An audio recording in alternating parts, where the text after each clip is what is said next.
hope you guys know how much I love you. Subscribe, like this episode. If you are only listening to us on audio, please go check it out on YouTube. If you're only watching us on YouTube, go subscribe everywhere there is audio podcasts. So you got Google Play, you got Spotify, baby, you got Apple iTunes. We're everywhere. iHeartRadio, podcasts. We're all over the Airstreams. Subscribe, review, like it. Just do all that in one day, then you don't ever have to do it again. Hit the like button on all of them. Download all. Subscribe to all of them. Leave me a comment on each one, and then keep up each episode. And guess what? Now we're officially best friends during the holidays. Happy holidays. Welcome to the Road to Redemption podcast with your host, Cam Williamson. Each week, Cam sets out to shatter the labels and stigmas associated with mental health awareness by giving life lessons and raw overviews of events happening around the world. What's up, guys? Welcome back to this episode of the Road to Redemption podcast. I'm, as always, your grateful host, Cam Williamson. Great to be back with you. Look, I hope you all had an amazing Thanksgiving, doing whatever it is that you did. I know a bunch of you get into the hustle and bustle. You go to the families. Some of you got to go to multiple families.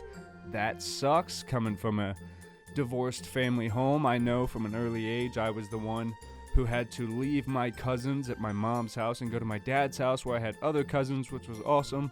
But I wasn't like as close to my grandparents on that side, so it got weird. And like there was always those aunt and uncle riffs because like you knew shit about your aunts and uncles on one side because they were just talking about it on the other, so you had to go back and act like you didn't just hear all that bad shit, and it was crazy.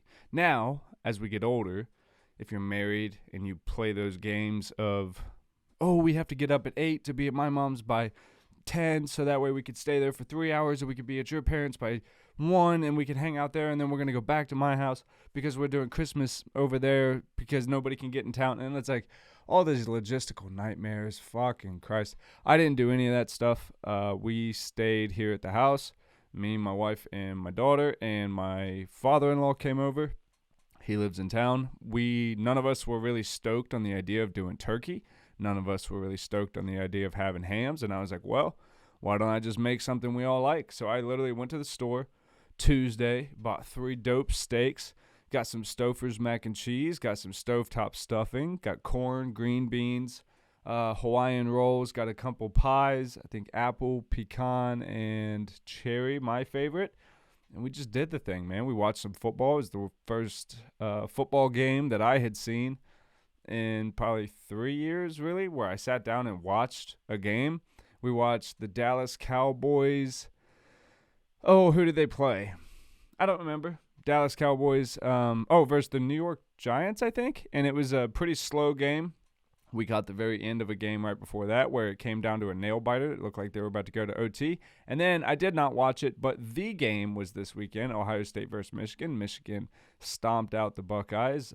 Being from Columbus, I was always anti-Ohio State because I grew up a Notre Dame fan. I actually kind of rooted for Michigan, until I got older and realized that Notre Dame and Michigan had our own rivalries, and I grew to hate Michigan and further support my hometown heroes of the Buckeyes. I don't really care about college football these days, but it was cool to see that rivalry still means a lot to people. Over the last couple days, I will give you guys my new addiction has been the Great British Baking Show. I got started, I think it was Saturday. I started watching the Great British Baking Show Christmas version on Netflix. And first episode, you see Nolan, and he's what appears to be like a cross-dressing man. He dresses kind of like a woman, and he's this eccentric character, which we'll get to Nolan in a minute because he's my favorite part of the show. So I'm like, what is going on here? Okay, you got this. You got a very prim and proper lady in Peru. She looks like Queen Elizabeth. And then you have Paul Hollywood with his piercing blue eyes. And then you have some of the other characters, the bakers that come on the show, and they all have, very eccentric attitudes, most of them. And then there's always like one quiet and reserved one. There's always a basket case in every season. But I got hooked on the Christmas show. I don't know why. I love to cook. I'm not a big baker. I don't know much about baking. So I'm watching this, and I'm impressed by the production value. Everything's bright.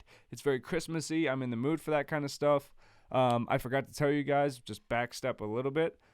Last weekend, while both my daughters were here, my oldest was in town, randomly, we're sitting there watching TV, and the TV and everything goes out. We thought we had a power outage or something, and no. The outlets on like 3 of my walls in my house just went out because one socket just shat out and decided to cut off power to half my house. So I had to reroute everything to the other side of my house, plug everything in on that side, make sure I didn't jam anything up electrically with the dumbass that I am knowledge-wise on that, and try to get my life livable again. Well, then once we did that, our internet kept going in and out. So the whole day on Thanksgiving, we'll try to watch this game, but every 15 minutes the internet goes out, and, of course, we're streaming it, so you have to buffer. It's been a terrible experience. So my first trip back down streaming has been the Great British Bake Off Christmas show. I binged the entire thing because Saturday night, I believe Friday night, I was cuddling with my daughter, and I guess the way I was sleeping, I tweaked my back, something awful, something bad. So I got up that morning about 4:30, do my usual, go outside, mind my business, come back in, get some coffee, and I start doing my yoga stretches. Well, I set up, and I was kind of done, and I was leaned up against the back of my couch, and I put my arms up real high, and I went to lean back, and I felt a crack, like a cold snap, and then it felt like water was just running down my back, and I'm like, fuck. And guys, when I tell you I was locked. I was locked up. I couldn't move. I'm going, oh my God, oh my God, oh my God, oh my God, oh my God, oh my God. But something inside of me is like, you're all right. If you could just lay down, this tension will release. So I got myself laid down on the floor, and I just laid there. And I just tried to let my body relax. And it did enough, but my wife comes out early in the morning. She's getting ready to go to work. And she's like, what the hell? And I'm like, yeah, I really hurt my back. I was like, I messed it up a little bit last night. Told her the story. And she goes, okay. She walks away, comes back. She goes, well, I called off work. You're not able to obviously take care of the kid. I'm like, you didn't have to do that. I think I just need help getting up and around. No. I stayed on the couch the entire Saturday. Sat the entire day watching the Great British Bake Off Christmas edition. So I fell in love with that show. I realized how different the United Kingdom's culinary things are. They use a lot of custards. I'm learning things about baking, how they make certain designs and like that fondant, while it's cool to shape and make very cool creations. Too much of it, and your shit becomes real thick and rubbery, and it's no good, right? I'm learning a lot about baking from the Great British Bake Off. Now, I got dubbed, I feel, because I just got into this. And like I said, there's Nolan, there's Prue, who these are all the panelists or the judges and the hosts. Prue is a judge, Joe Hollywood is a judge. And then you have, and I don't know his name, Matt, and he is, if you don't know, Tweedledee and Tweedledum from Tim Burton's version of Alice in Wonderland. So right there, I'm in love. They do all this British baking in a tent in Berkshire or some shit, and it looks like an Alice in Wonderland experience that they got going on. So it's everything I love already. Then you got Nolan. Nolan's there, and then occasionally, this is the first season where they had the Alice in Wonderland guy. I like him a lot. I think he's very funny. Before that, and every season prior to, there was an older British lady who is very funny, but it's not that guy. So I felt like I got a little duped. I wanted him throughout, but it's okay. I know where it goes. I finished the Christmas season, or a Christmas special that they're running on Netflix, and I was like, well, obviously I can't stop there. Now I get how the show goes. They do a signature bake, they do a technical bake, and then they do a showstopper bake, and I'm like, oh, okay. And I had seen, the thing I love the most about this show is I want to be in the holiday spirit. I'm getting all these fun holiday treats, whatever. But they're being nice to one another. This isn't a competition. This is the other bakers are bummed as hell when the other bakers lose. Now, nobody's getting voted off in the Christmas special, But when one of them gets Star Baker, they're all pumped. And when none of them, when one of them gets just fucked and they ruin their meal or whatever it is, they're genuinely bummed for them. Now, okay, Christmas special, amazing. Go watch it. You should watch it. They bring back all the bakers from throughout the Bake Off. So then I start watching the Great British Bake Off, which is the show where they take 12 bakers every week and they do 3 different bakes. Same layout. You have a signature, you have a technical, and then you have a show off. It's fantastic, right? It's the stress, there's tension. What's going to happen, especially when you get to learning some of their customs and culinaries in the UK. Custard, right? Custard is iffy. And if you risk yourself to use gelatin on the holiday treat, oh boy, be careful. Because too rubbery and it bounces, Joe Hollywood's going to tear you apart. But perfect consistency with a little fruit, you're going to be in good shape. Here's the other thing we learn about baking through the Great British Bake Off. Baking with alcohol is risky business, folks. I'm sober. I don't drink. I don't enjoy the taste of alcohol. It was always my least favorite part of the entire experience. So I don't understand that so much, even though I do cook with wines and things like that. If Italian, pseudo-Italian. If you use alcohol when you bake a cake, 9 times out of 10, it's going to be too much. It's going to be overpowering. Don't do it. We watched a Russian lady take her sponge, her cake, and you got to get used to British slang fast because cookies are biscuits, right? There's a few other weird ones that one guy said he was making an American football biscuit, which is an American football cookie spread, and he's like, I'm going to make a pitch. I couldn't figure out what the fuck is a pitch. A pitch is what they call a field. So in football, soccer in the UK, a pitch is a field. Cultured. Hashtag cultured. Probably not the best one to be cultured in. That's the other thing. You do get a lot of culture because you get people from all over Europe coming in there. Scotland, Ireland, you got it from all over. Glasgow. It's awesome when the Scots come in. There's one dude, you can't understand a fucking word he says. It's like his tongue is all tied up, plus he has a Scottish accent. It's really tough. But he's a great baker. So, needless to say, I've been obsessed with that. Have I had a little urge to start baking? Yes. 1, I don't have the counter space to bake in the house that I'm currently in. It's just I don't have it. I still have, if you're anything like me and you're a dirt bag, and if you have any remaining dishes in your sink from Kentucky, from Thanksgiving still, which I do. I probably have a mug. I might have a small plate. We're cycling them through. I have small sink, small dishwasher, and a child. Give me a break. And I had my back thrown out, fuckers. So, yeah, my kitchen's a mess. Do I want to bake because of the Great British Bake Off? Yes, I do.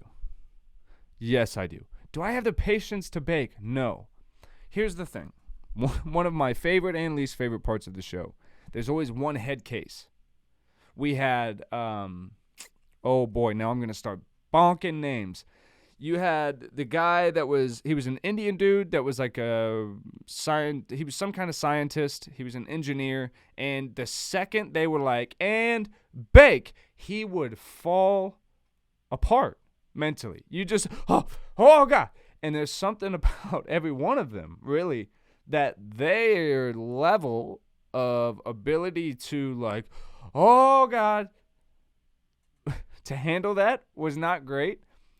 And you learn that baking is a very fragile thing. Almost nothing goes perfectly.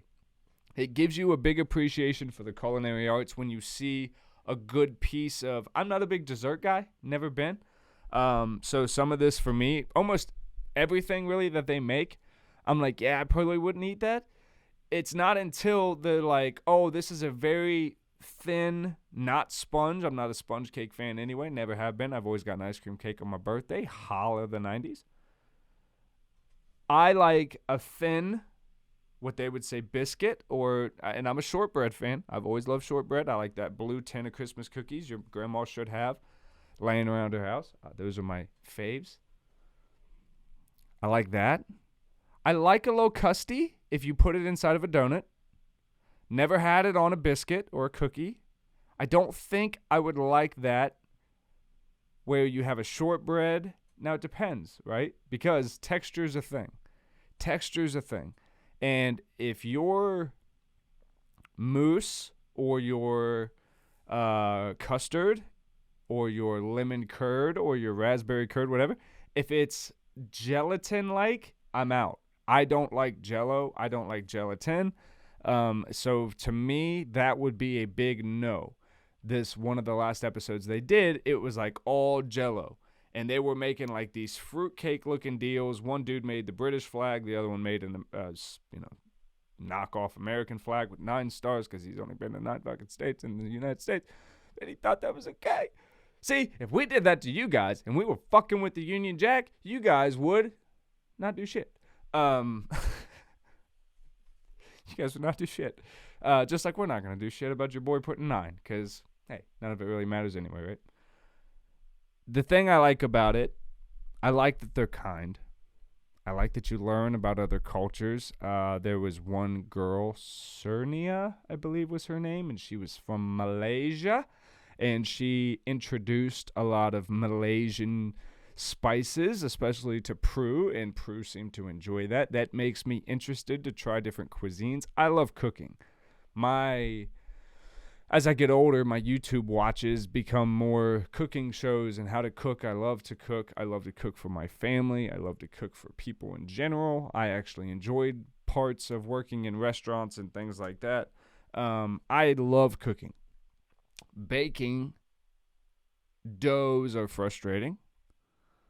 Making batters are frustrating. As you will see, these are all amateur bakers on this show, and as you'll see, one slip, one adjustment, your oven didn't quite get to temp and it said it did. You left it in a minute longer than you should have. If you're fucking with caramel, you leave it on for half a second longer, you take it off half a second more, it's ruined. Folks, if you watch people make holiday treats and they have a snow globe or anything, a shadow box, a nice display, holiday Jubilee expression, and it has glass-looking thing made of sugar, know that that person went through torture and strain to bring that treat to you. Because using that shit is fragile. Shout out to A Christmas Story. It's getting festive around the Road to Redemption Studios, folks. It's getting festive around here. I got Christmas lights now that I got my outlets fixed. If you guys don't have home warranty, you should definitely do that. As my adult advice to you, if you don't have a home warranty, it sucks bollocks to pay someone in the realm of $120 to $200 some dollars a month. Kind of like car insurance, where you're like, why the fuck am I doing this? Right?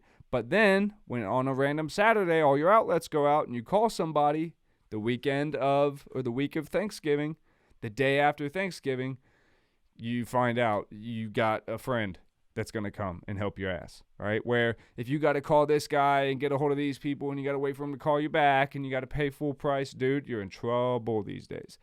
Find a responsible person in your life that is responsible enough to go, hey, we need this, even though you're an idiot and know nothing about it. Have that in your life. It's important. Because I'm used to living in shanties, 1-bedroom apartment, sleeping on air mattresses, propping up my laptop on a tub, a storage tub, and going, this is good enough. It's good. I can fit beer in the freezer, ramen in the cupboards. I'm good.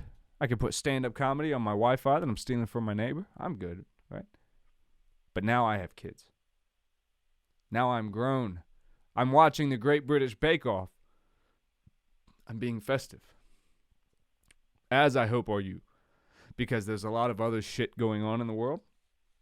We see Kanye West, we're still talking about Ye and all his happenings. Not so much Ye, but now we're looking into the companies. I did not know Adidas was started by Nazis. I didn't know that. I would have never supported Adidas the way that I had in their skateboarding stuff. That was a bummer to find out. But through pop culture, we learn about history. I do believe that. That's why I think it's important to talk about. Ye kind of tried to backtrack, and he goes, gotcha, gotcha. If you guys haven't seen that video, it's out there where he goes, gotcha. I did all that and I said all that to try to get out of these contracts. Well, okay, first off, skirt right there.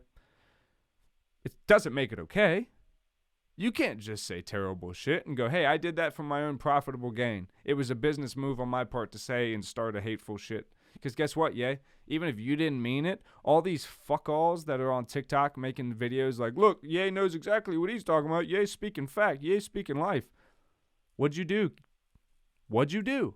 Now you're going to church. I saw a video. Kanye's walking out of a Jewish-type church. He was trying to differentiate why this one was different than other Jewish churches, saying he had a conversation with the rabbi there. Rabbi wanted him to know he was loved. He said, I know. He starts going, Jesus is Lord, Jesus is Lord. That's why I did all this, and tried to turn his move on anti-Semitism and his getting out of the Balenciaga and Adidas contracts as a move for the kingdom of God.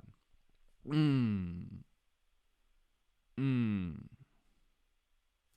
not claiming that I am up to date on my religious studies.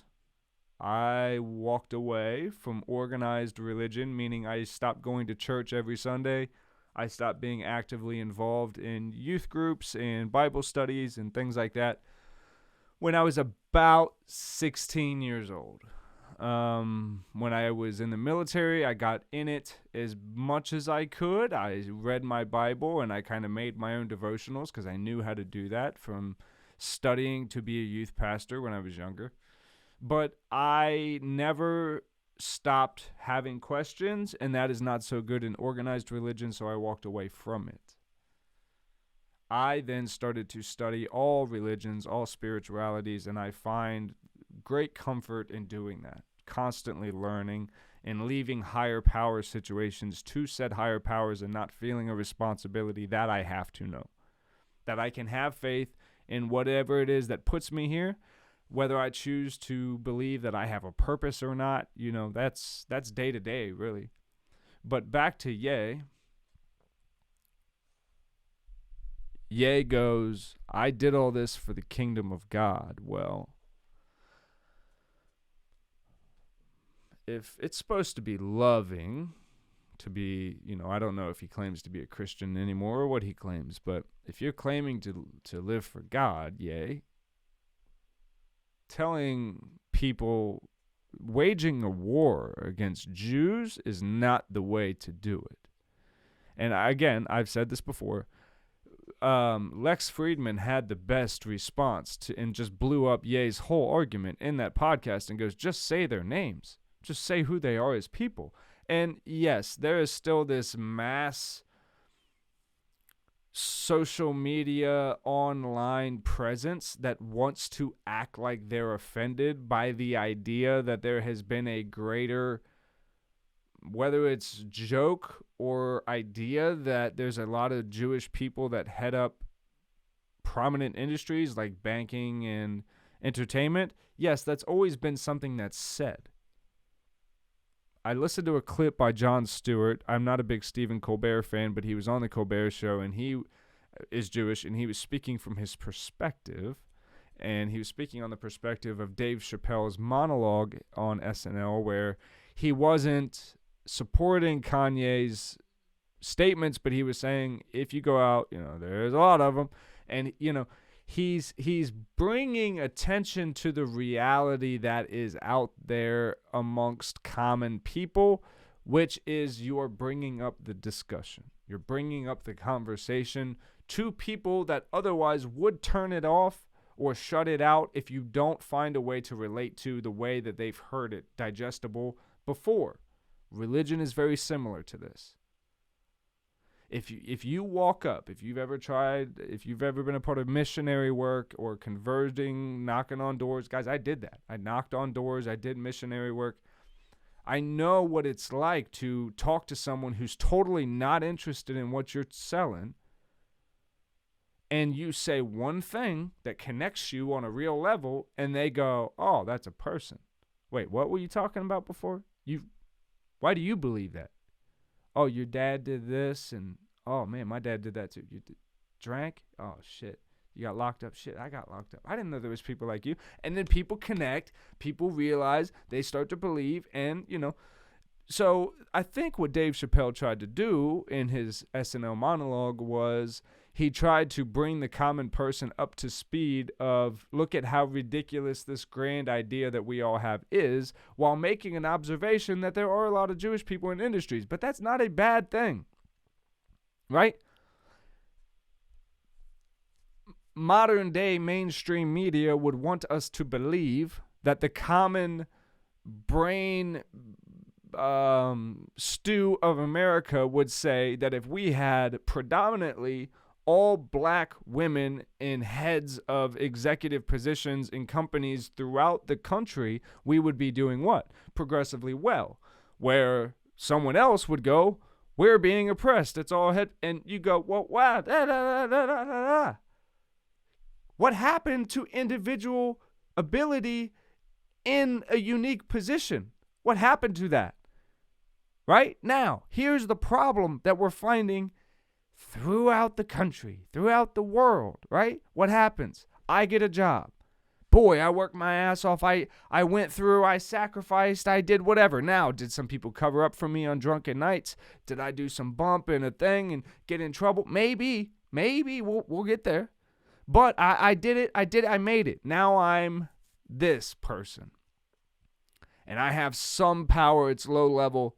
But now I'm even on a pedestal, and I'm able to move the budget of this and tweak the budget of that. And if I know this guy who works water and, sewage, then I can take a little bit from garbage and water and sewage. Hey, Dave, you just got a raise, bud.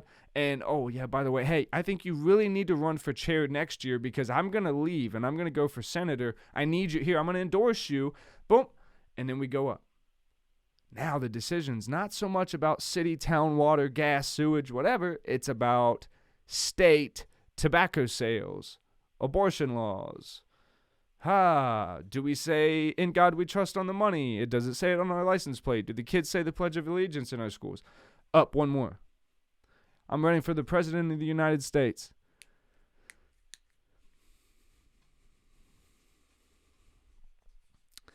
And as crazy as things get, that doesn't matter as much as Kanye West, a musician, getting a wild idea for a marketing scheme in his head or a business move and feeling it okay to mess with mass mindset and then claiming that politicians and business people above him are wrong for what? Doing the same thing for their own gain, like what you just did? You said and did terrible things to get released from contracts, costing you billions, which I don't know. I'm sure probably it would have cost you about the same to go and fight those companies and get out of those contracts. But at least you then would not have. If the best thing Kanye did in this entire thing was bring the fact to light that we need to stop with the jokes about Jews run banks, Jews run music and entertainment industries, because the way Jon Stewart put it is he was like, you guys don't understand. He's like, guys like me who are successful in comedy and political talk, he's like, you don't understand the way people look at me. People think that it was given to me by somebody who's above me, an uncle he's like, there was nobody. There was no Jewish rabbi that blessed me and said, now I'm big in the entertainment industry. He's like, I worked my ass off. Adam Sandler. He's one of the biggest production companies in Hollywood in Happy Madison. You hear anyone throwing his name around about why Jews run media? Adam Sandler worked his fucking ass off from SNL, built Happy Madison Productions, and is one of the most streamed shits on Netflix still with all of the stuff he still puts out. I just watched Hubie Halloween over the Halloweens, and it put me in the mood of all the holiday spirit I got now. Y'all, these people make a difference. They make a difference for who they are as people. What do they promote? Adam Sandler promotes silliness, funny, bring your friends in, diverse, always a diverse crew, and it's just about being funny and bringing people together. What's Kanye about? Kanye is about Kanye 1,000% of the fucking time. So, then we look. Balenciaga comes out with an ad essentially promoting child pornography. Okay. All right. I refuse to look at the ad. I believe people when they say what the pictures are. There's teddy bears and children and bondage type stuff. I don't need to see that. I'm not a FBI investigator. I'm not going to get to the bottom of this, right? I believe what they're saying. Balenciaga is trying to skirt all responsibility and say we hired a third-party source and they put in disapproved ads. Whatever. Okay? Here's the thing. You ran it, you're responsible for it. That's the way advertising goes. Some of you creators, musicians, podcasters would be wise to adhere to some of that. You publish it, you're responsible for it. It's got your name on it. It says at the bottom, was approved by. That's on you.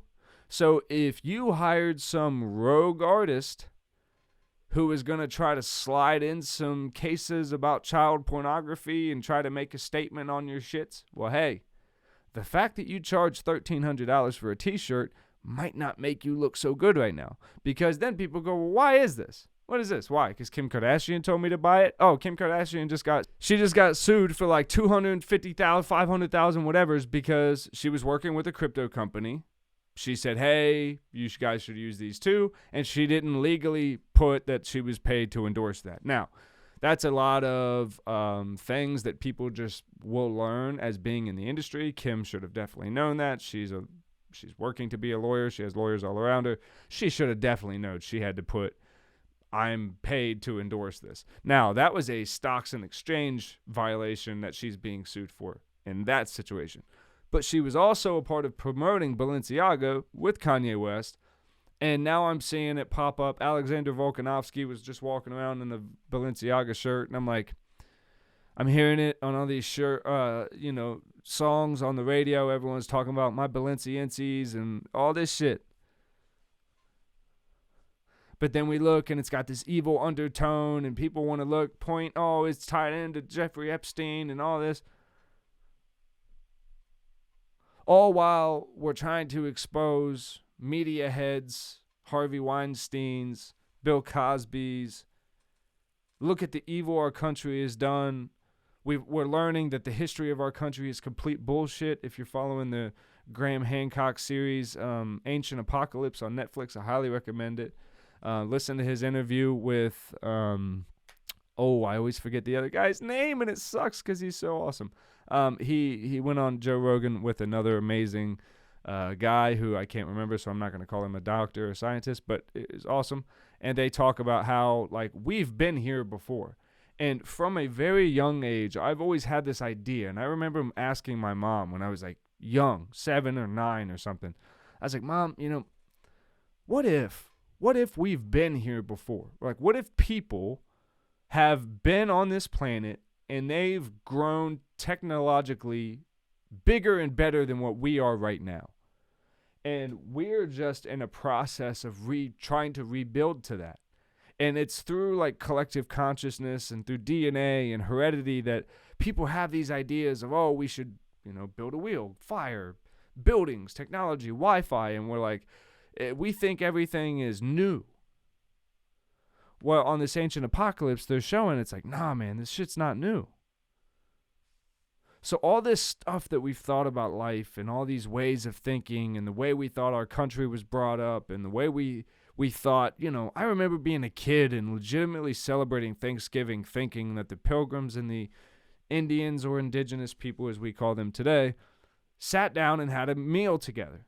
Not that we, as white European descendants, as white people came in and slaughtered and took their shit.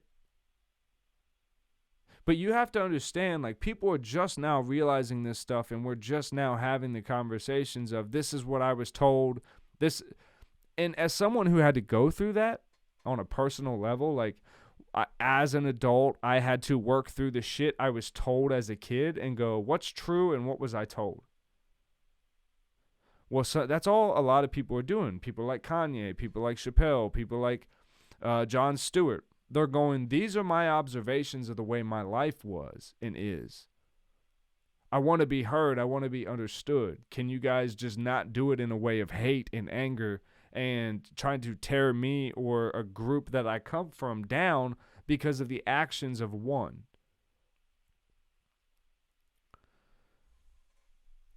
And that stuff gets so heavy because then we get into Kanye and Balenciaga and child pornography and like all this wild shit.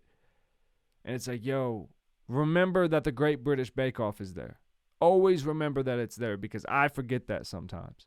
I get so caught up in like, I need to get to the gym to make this climbing video and get home and edit the video and record a podcast, edit another video, go get the baby, come home, try to get to sleep. I can't. I'm so stressed out. And it's like, I'm trying to find new topics to talk about on the podcast, and they got to be trendy and topical. And then it's like, but it's like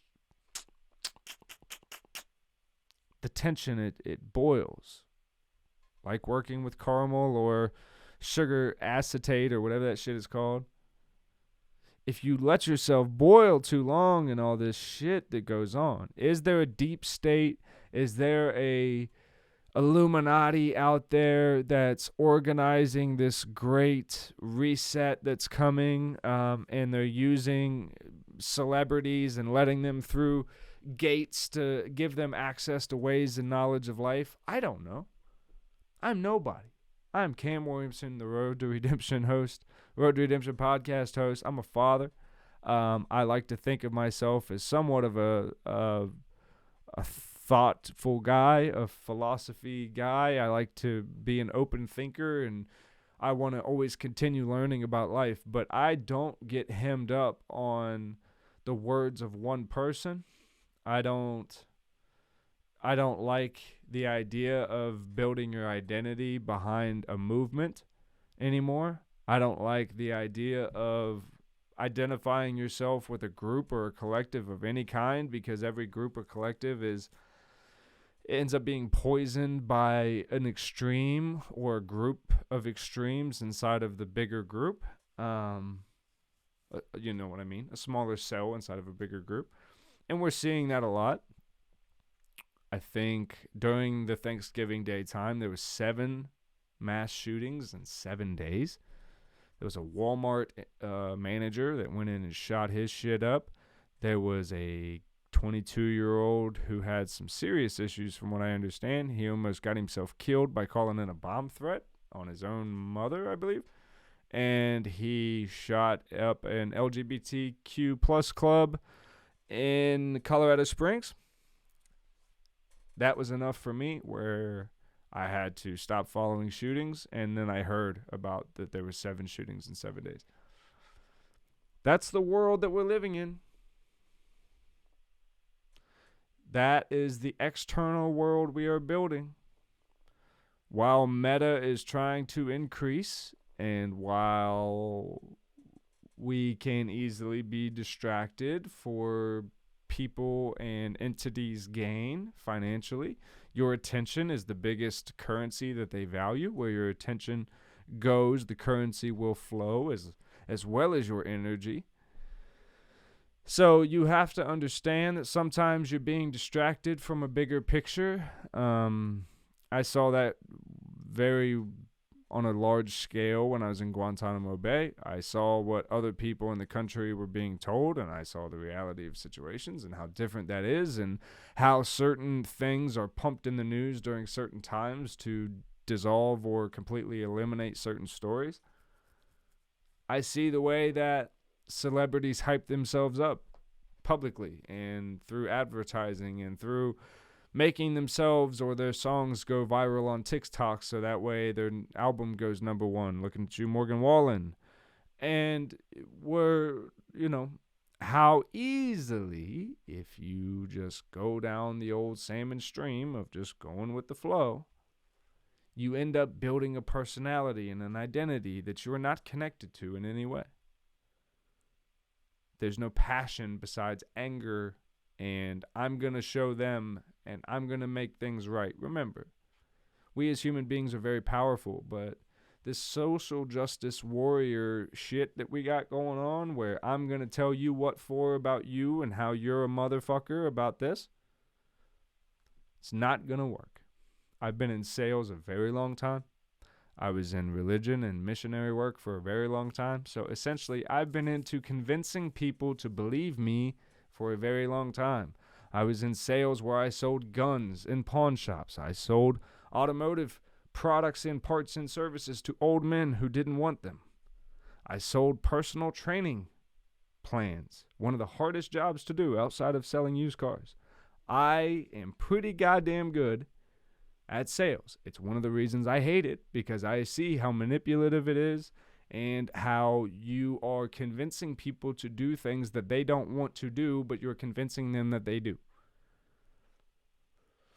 That's what sales and advertising is, folks. And I've been talking about this for 4 fucking years on this show. And over the last 3, 4 years, people are going, my Google device is listening to me. My fucking YouTube search is paying attention to what I like. Well, yeah.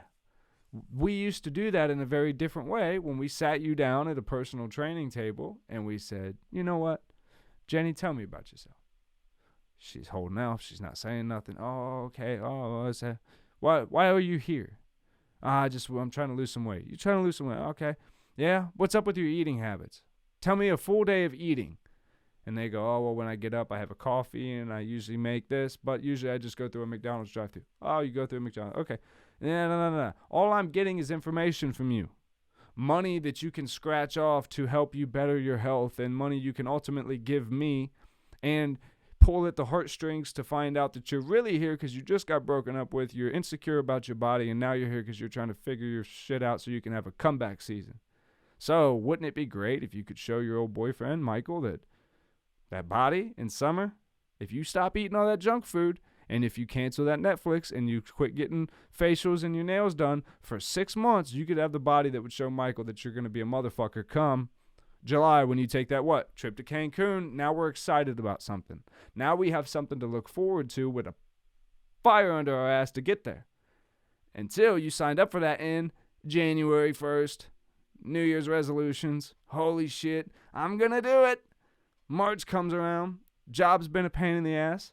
You met someone else. You don't really care about Michael anymore. Or you and Michael got back together and he loves you the way you are. But you've already gone out and spent $200 in workout equipment. You're getting charged $80 a month because you bought the full membership with the tanning package and the yoga sessions available. Maybe you got convinced by a trainer to stop in once a week for $50 a week. Now you got commitments, but life is different. You're different. What you want is different. So what? You call and you cancel the personal trainer. You cancel the gym. You get the new wardrobe because now you're working a 9-to-5 job because you and Michael are figuring shit out. You're getting a home. You're building a home. You're starting to nest. Then what? Now you have to be Betty Homemaker. I have to have the new chopper and the new slicer and the new creme of the squeezers to make the cakes and the skillets and the stuff to do with the candles and the nice come holiday time, pumpkins all over the place, and Christmas time, Santa and reindeers, I gotta always be the one doing the thing with the stuff, having the thing in today's day and age to put up on the place online. But you don't have to do any of that unless you want to. If you want to, you can. But if you feel like you have to or feel like you should because it's a social thing that everyone's doing, but if it gives you a nostalgia twinkle in your heart, do it. I can't connect to being able to buy a $1,300 Balenciaga shirt, but if you can, look into the companies you support. But I'm not telling you don't indulge. Don't enjoy the finer things of life. Look who you're supporting. And look, is this actually going to fulfill me? Is this going to make my holiday season better? Is this going to spread joy and cheer and kindness to people around me? Or could I do something else with my time, with my money, with my financial energy, and really bring a season to life instead of flex about what it says on my shirt or what my decoration set looks like or how many people I can fit into the space of my living to show that myself that I have a bunch of people that give a fuck about me? This season, what if we all just focused on how much you love yourself? Start with self-love. Start with what you can do to make this holiday season special for you, and watch the way that will spread true holiday joy. Find your own expressions. You don't have to watch Elf every Christmas. You don't have to watch A Christmas Story every year and make hot chocolate and do like I like to. Do your own shit. Have steak on Thanksgiving. Find the Christmas light place that you can take your kids and build the tradition. Watch the game. Watch a movie. Watch your own movie. Do your own thing. Play board games. Build things. Bake things. Do things.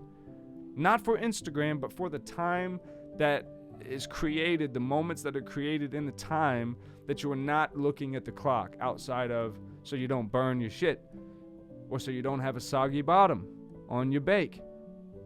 With that, I'm getting out of here. I got a lot of cleanup to do around here, and I got a video to edit. I hope you guys know how much I love you. Subscribe, like this episode. If you are only listening to us on audio, please go check it out on YouTube. If you're only watching us on YouTube, go subscribe everywhere there is audio podcasts. So you got Google Play, you got Spotify, baby, you got Apple iTunes. We're everywhere. iHeartRadio, podcasts. We're all over the Airstreams. Subscribe, review, like it. Just do all that shit in one day, then you don't ever have to do it again. Hit the like button on all of them. Download all. Subscribe to all of them. Leave me a comment on each one, and then keep up each episode. And guess what? Now we're officially best friends during the holidays. Happy holidays. Love you.